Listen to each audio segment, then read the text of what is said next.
दिदी भन्नु त बिहे गर्दा खुसी कि नगर्दा खुसी? नगर्दा खुसी। किन नि?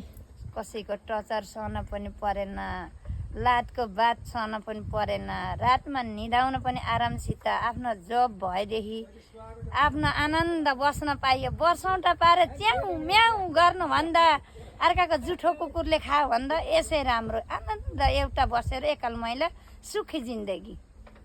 सुने बाबु, अनि भनेपछि तपाईँले चाहिँ अहिलेका सिङ्गल महिलाहरूलाई तपाईँले बिहे नगर भन्न चाहनुहुन्छ? म त भन्दा दुखी नभऊ है, भन्दा हैसियतमा गरेर आफ्नो जब गरो, राम्रो परिवर्तन ल्याऊ, रोग नलाउने, राम्रो संरक्षण गरेर बस्ने बुद्धि पनि हुन्छ। धेरै बच्चा भएपछि अर्काको घर दैला हिँड्न पर्छ, जागिर हुन्न, पढाउन सकेन, ख्वाइस पुरा हुन पाउन्न, त्यहाँ बच्चाले टचर गर्छ।